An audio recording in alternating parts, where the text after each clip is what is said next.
Article 370 हटा है उसके बाद कहीं ना कहीं बहुत हद तक टेररिज्म जो है वो कम हुआ है। हम भी जम्मू कश्मीर के नागरिक हैं, ऐसा कुछ भी नहीं है वहाँ पर। उसको हटने की ही जरूरत थी, इसलिए वो हट गया तो हमारी डेवलपमेंट ऑब्वियसली होगी। 317 हटने के बाद इधर सीधा गवर्नर राज है। क्योंकि एकदम से तो कम नहीं होगा ऑब्वियसली। अगर राहुल गांधी जी को ऐसा लगता है कि वो ऐसा कर सकते हैं तो उनको करके दिखाना चाहिए। बट 370 टूटने के बाद, नरेंद्र मोदी आने के बाद 370 का कोई लिंक नहीं है। ना कहीं गवर्नमेंट के साथ साथ अगर हम लोग भी उनका साथ दें तो हमें ऐसा लगता है कि मतलब सिर्फ अपोज करना जरूरी नहीं होता। कुछ चीजें अगर अच्छी लग रही हैं तो आप बोल सकते हो। इट डजंट मीन कि अगर वो बीजेपी के हैं या वो कांग्रेस के, अगर कुछ डेवलपमेंट हो रही है तो हमें साथ देना चाहिए। राहुल गांधी जी की बात कर रहे हैं तो मुझे नहीं लगता कि उनमें इतना पोटेंशियल है कि गवर्नर राज है और सीधा पैसा लगता है और बहुत अच्छी डेवलपमेंट है। जी मोदी जी ही हैं, क्योंकि 370 हटा तो वो उनकी वजह से ही हटा है। तो वहाँ पे अगर झंडा लहराया गया तो वो मोदी जी की वजह से ही लहराया गया है। तो श्रीनगर में ज़्यादा उस चीज़ को खींचा जा रहा था, उधर ही ज़्यादा सिस्टम चलता था, उधर ही ज़्यादा पैसा लगता था। बट जम्मू के लिए कुछ नहीं सोचा जा रहा था। ऐसा लगता है कि मोदी जी अच्छे हैं, वो हमारी ज्यादा डेवलपमेंट कर सकते हैं। जब से जम्मू स्मार्ट सिटी का बोर्ड लगा है, यहाँ पर बहुत अच्छी डेवलपमेंट शुरू हो गई है। मैम नाम क्या हुआ आपका? पक्षिता शर्मा। अक्षिता जी ये बताइए कि जो आर्टिकल 370 हटने के बाद हमारे प्रधानमंत्री नरेंद्र मोदी और मोदी सरकार दावा कर रही है कि जितना विकास जम्मू कश्मीर का अब हुआ है उतना कभी नहीं हुआ, इस दावे में कितनी सच्चाई है? अब देखो, जो डेवलपमेंट है वो एकदम से तो नहीं होगी। ऑब्वियसली हर चीज़ जो है उसमें टाइम लगता है। तो अगर हम अपने जम्मू कश्मीर के रोड्स की बात करें तो पहले तो बहुत ज़्यादा ख़राब हालत थी, अभी फिर भी बहुत ज़्यादा इम्प्रूवमेंट जो है वो हुई है हमारे रोड्स में। अब अगर हम पीछे तवी देख लें तो तवी जो है वो पहले से बहुत ज़्यादा क्लीन हुई है। और उधमपुर में अगर हम देविका की बात करें तो जो देविका प्रोजेक्ट चला था वो भी काफ़ी ज़्यादा सक्सेसफुल था। अब एम्प्लॉयमेंट की अगर हम बात करें तो उसमें भी धीरे धीरे जो सक्सेस है वो मिल रही है। तो हम ये नहीं कह सकते कि जो ग्रोथ है वो नहीं हो रही है, कहीं ना कहीं ग्रोथ हो रही। आप मानते हैं कि जो सरकार का फैसला था आर्टिकल 370 हटाने का वो बहुत सही फैसला था? जी बिल्कुल, जो 370 जो हटा वो बहुत सही फैसला था, क्योंकि इसकी वजह से जो जम्मू कश्मीर की डेवलपमेंट है वो बहुत ज़्यादा इंक्रीज हुई। क्योंकि बाहर से कंपनीज आएंगी, उनको जो है एक एक्सपोजर मिल रहा है जम्मू कश्मीर वालों को कि बाहर से कंपनीज जो है वो यहाँ पे इस्टेब्लिश हो सकती हैं। कुछ लोगों से हमने बात की, उनका कहना था कि जम्मू कश्मीर की पहचान थी आर्टिकल 370, वो हमसे छीन लिया गया है। नहीं, ऐसा कुछ नहीं था। जब हमें इंडिपेंडेंस मिल रही थी तो जो आर्टिकल 370 था वो परमानेंट तो नहीं था। क्योंकि जब मोदी जी ने अपना इलेक्शंस हुए थे तो उन्होंने कहा था कि जो 370 था वो हटाया जाएगा। क्योंकि जब इंडिपेंडेंस हुई थी तब भी ये कहा गया था कि जो 370 वो परमानेंट नहीं है, कुछ टाइम के लिए। क्योंकि तब जम्मू कश्मीर जो था वो उस टाइम पे सिचुएशन कुछ और थी, अब जो सिचुएशन है वो चेंज हो रही है। आपको लगता है मोदी सरकार आने के बाद डेवलपमेंट हुआ है? हाँ, डेवलपमेंट हुई है, काफी हद तक हुई है। पर हम ये नहीं कह सकते कि एकदम से सब कुछ हो गया है, धीरे धीरे हो रही है। बट जितना शायद पब्लिक एक्सपेक्ट कर रही है उतनी ज्यादा नहीं हुई है, बट नॉर्मल चल रही है। आपको लगता है प्रधानमंत्री नरेंद्र मोदी जो कह रहे हैं कि अगर वो 2070 में फिर से आने वाले हैं, अगर वो आते हैं तो आगे विकास होगा? जी ऑब्वियसली मुझे लगता है कि अगर मोदी जी ही हमारे नेक्स्ट प्राइम मिनिस्टर बनेंगे तो हमारा विकास होगा। क्योंकि मुझे नहीं लगता उनके जो कॉम्पिटिटर्स हैं उनमें से कोई, उनको छोड़ के कोई और अच्छा है। हाँ, मुझे भी यही लगता है। मतलब कि जैसे उन्होंने डेवलपमेंट की या जो वो कर रहे हैं उस हिसाब से कोई है नहीं। अगर कोई उनसे अच्छा है तो वो आएगा और वो डेवलपमेंट करेगा तो हमें कोई प्रॉब्लम नहीं होगी। पर अभी एट प्रेजेंट अगर हम देखा जाए तो प्रधानमंत्री तो हमें मोदी जी अच्छे लगते हैं। आप प्रधानमंत्री नरेंद्र मोदी आपको अच्छे लगते हैं। मैं आपको जम्मू कश्मीर पे लेके आता हूँ वापस से। जम्मू कश्मीर का आर्टिकल 370 हटाना सरकार का सही फैसला था या गलत? हाँ, वो सही फैसला था। मतलब उसमें गलत एक किन लोगों को इसीलिए लग रहा होगा कि अब बाहर से कंपनी आएंगी, ये ड्रॉबैक्स हैं। लेकिन कहीं ना कहीं हम देखा जाए तो उसमें क्लियरली ये चीज़ मेंशन है कि वो कंपनीज डेवलप करेगा या कहीं ना कहीं हमारा JNK उसमें डेवलप होगा। जैसे कि हम बाहर ही देखते हैं कितनी ज़्यादा अच्छी डेवलपमेंट है।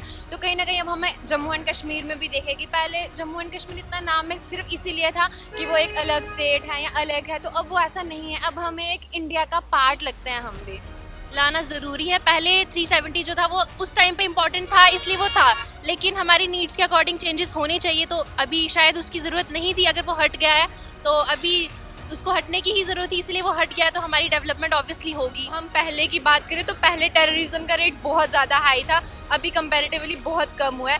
क्योंकि एकदम से तो कम नहीं होगा ऑब्वियसली, तो जो रेट है वो काफ़ी ज़्यादा कम हुआ है। और अगर हम कश्मीर की बात करें तो वहाँ पे पहले लाल चौक पे तिरंगा नहीं फहराया जाता, वो मोदी जी ने ही फहराया है। तो हम कहीं ना कहीं वो कह सकते हैं कि वो 370 की वजह से ही हुआ है। आपको क्या लगता है कि जो तिरंगा लहराया गया है वो मोदी जी उसके पीछे हैं? जी मोदी जी ही हैं, क्योंकि 370 हटा तो वो उनकी वजह से ही हटा है, तो वहाँ पे अगर झंडा लहराया गया है तो वो मोदी जी की वजह से ही लहराया गया है।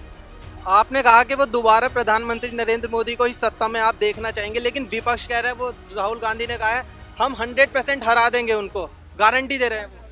अगर राहुल गांधी जी को ऐसा लगता है कि वो ऐसा कर सकते हैं तो उनको करके दिखाना चाहिए। जिसमें ज्यादा पोटेंशियल होगा ऑब्वियसली वही सामने आएगा, और जो हमारे लिए अच्छा होगा, जो बेहतर होगा वही आना चाहिए। लेकिन हमें अभी तक ऐसा लगता है कि मोदी जी अच्छे हैं, वो हमारी ज्यादा डेवलपमेंट कर सकते हैं, तो मुझे ऐसा लगता है कि वो होने चाहिए। आपको लगता है अगर राहुल गांधी को मौका मिले प्रधानमंत्री नरेंद्र मोदी के साथ बैक टू बैक फाइट करने का, या उन्हें मौका मिल जाए सत्ता में आने का, तो वो प्रधानमंत्री बनने के काबिल हैं? मेरा ओपिनियन अगर आप मांग रहे हो तो मुझे नहीं लगता कि राहुल गांधी जी हमारे लिए बेस्ट हैं। बस मुझे ऐसा लगता है मे बी वो हों, अगर वो आते हैं तो ऑब्वियसली मतलब अगर वो कुछ करेंगे तो हमें पता लग जाएगा। अगर उनमें होगा इतना पोटेंशियल तो वो आएंगे सामने और हमें दिखाएंगे कि वो कर सकते हैं। आपको लगता है कि प्रधानमंत्री बनने के काबिल है राहुल गांधी? उनको मौका काफी ज्यादा मिला था पहले, वो तब भी कर सकते थे। अगर उस पॉइंट पे ये सब नहीं हुआ तो अब क्या ही फायदा, मतलब अब बोलने का कि हम ये सब करें, तो मुझे नहीं लगता। आप डायरेक्टली कांग्रेस को टारगेट कर रही हैं कि अगर कांग्रेस ने पहले बहुत राज किया है। हाँ, ऐसा है कि उन्होंने बहुत राज किया, लेकिन अगर उनके मतलब कांग्रेस पार्टी में कोई ऐसा पोटेंशियल वाला बंदा आता है तो ऑफ कोर्स कांग्रेस भी यहाँ पे लीड कर सकती है।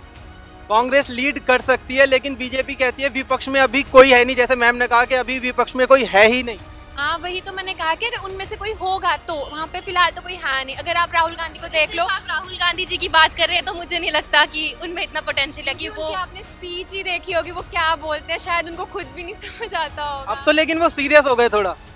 मे बी वो सीरियस हो गए हों तो हम उनकी सीरियसनेस ऑब्वियसली देखना चाहेंगे। अगर वो सीरियस हो गए हैं तो वो सीरियस होकर दिखाएं, वो सत्ता में आए, तो हमें भी अच्छा लगेगा। अगर उन्होंने ऐसा कुछ चेंजेस लाए हैं अपने अंदर तो। आप प्रधानमंत्री नरेंद्र मोदी के कार्यकाल को 10 में से कितने नंबर देना चाहेंगे? आई गेस 9, 10 में से 9 नंबर। आप? Between 7 and 8। आप? 7 नंबर। आपने तारीफ तो प्रधानमंत्री नरेंद्र मोदी की बहुत की, लेकिन नंबर 7 दिए, ऐसा क्यों? ऐसा बस इसलिए क्योंकि हम किसी को एकदम बेस्ट नहीं कह सकते ना, लेकिन अभी तक जितने भी लोग इधर उन सब में से, जैसे कि अभी उनके अपोजिशन में हम राहुल गांधी जी है, तो उनके कंपैरेटिवली मोदी जी बहुत बहुत हद तक मुझे अच्छे लगते हैं, इसलिए मैंने उनको फेवर किया। एक सवाल और मैं आपसे पूछना चाहूंगा कि जम्मू कश्मीर के नागरिक होने के नाते आप सरकार से क्या मांग करेंगे? आई थिंक जो सेल्फ एम्प्लॉयमेंट है उसको ग्रोथ मिलनी चाहिए, बिकॉज जो जम्मू कश्मीर की यूथ है वो बहुत ज़्यादा अनएम्प्लॉयड है, तो अनएम्प्लॉयमेंट जो है वो ख़त्म होनी चाहिए। प्राइवेटाइजेशन ज़्यादा से ज़्यादा हो, वैसे तो काफ़ी हद तक हो गई, अब रेलवेज भी जो है वो प्राइवेटाइज हो रहे हैं। मैं आपको रोक तो एक बात बोलना चाहूंगा कि आप कह रहे हैं प्राइवेट होना चाहिए, लेकिन अक्सर लोगों का कहना है कि जितना जो भी प्राइवेट हो रही है वहाँ पे आम आदमी की वैल्यू उतनी ही डाउन हो रही है, ऐसा आप मानती हैं? जी नहीं, जो अगर हम प्राइवेटाइजेशन की बात करें तो प्राइवेट सेक्टर जो है वो अपने बेनिफिट के लिए काम करेगा, तो कहीं ना कहीं ग्रोथ जो कि अब ऑब्वियसली ड्रॉबैक्स हर चीज़ के होते हैं। अगर हम कम्प्लीटली गवर्नमेंट को सब कुछ दे देंगे तो फिर वो सिर्फ आम आदमी पे फोकस करेगा और हमारी डेवलपमेंट जो होगी वो प्रॉपर नहीं हो पाएगी। तो प्राइवेटाइजेशन कहीं ना कहीं जो गवर्नमेंट ने मिक्स्ड इकोनॉमी चूज़ की हुई है, तो इट्स बेस्ट तो प्राइवेट सेक्टर को भी मौका मिलना चाहिए कि वो खुल के आगे आए, सो दैट की डेवलपमेंट हो सके। आप क्या मांग करना चाहेंगी सरकार से?